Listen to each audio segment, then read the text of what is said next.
বড় সময় আছে, এত সময়ের কোনো প্রয়োজন নেই এটা সংযুক্ত করতে। আমরা আশা করছি যে অভ্যুত্থান পরবর্তী বাংলাদেশে কারো সাথে কোনো প্রভাবকের দ্বারা প্রভাবিত হয়ে ইনজাস্টিস হবে না। আমরা আশা করছি শাপলা প্রতীক সংযুক্ত করা হবে এবং আমরা সেটা মার্কা হিসেবে পাবো। স্বাভাবিকভাবেই প্রত্যেকটা রাজনৈতিক দল তার এজেন্ডা, উদ্দেশ্য, লক্ষ্য ভিন্ন। আমরা স্বতন্ত্র আরেকটা আমাদের জায়গা থেকে রাজনৈতিক দল।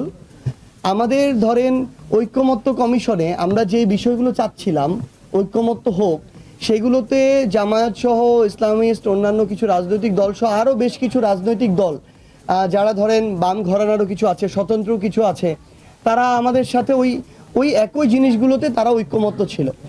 এই জন্য ওইখানে আপনারা দেখেছেন একইভাবে আমরা কথা বলেছি। কিন্তু সর্বশেষ আপনারা দেখেছেন যে জামায়াতের কেন্দ্র করে বা ইসলামী আন্দোলন বাংলাদেশ সহ যে কয়েকটি ইসলামিস্ট রাজনৈতিক দল একসাথে একটা মুভমেন্টে গিয়েছেন রাজপথে। সেখানে একটা গুরুত্বপূর্ণ দাবি ছিল উভয় কক্ষে পিআর। তো আমরা তো এনসিপি আমাদের পক্ষ থেকে স্পষ্ট করে বলেছি আমরা উচ্চ কক্ষে পিআরের পক্ষে, আমরা নিম্ন কক্ষে পিআরের পক্ষে নই।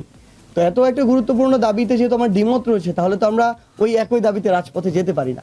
কিন্তু আমরা মনে করি যে আগামীতেও যদি এরকম কোনো গুরুত্বপূর্ণ দাবি যেটা জনগণের আকাঙ্ক্ষার সাথে সম্পৃক্ত, দেশের আকাঙ্ক্ষার সাথে সম্পৃক্ত, এটাতে যদি অন্য কোন দল, ইভেন এমন হতে পারে যে ক্ষেত্রে আমাদের সাথে বিএনপির সাথে ঐক্যমত্য আছে, সো ওই ক্ষেত্রে এটা দাবির প্রেক্ষিতে নির্ধারণ করবে যে আমরা কাদের সাথে একসাথে আমাদের আন্দোলনটা চালিয়ে যাব।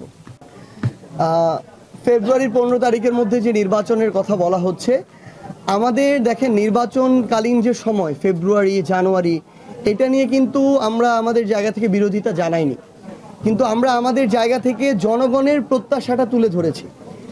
আমরা বলেছি যে মৌলিক সংস্কারগুলো যদি না হয়, জুলাই সনদের আইনগত একটা শক্ত ভিত্তির উপরে এই জুলাই সনদের ভিত্তিতে যদি নির্বাচন না হয় এবং আমরা যে সংস্কারগুলো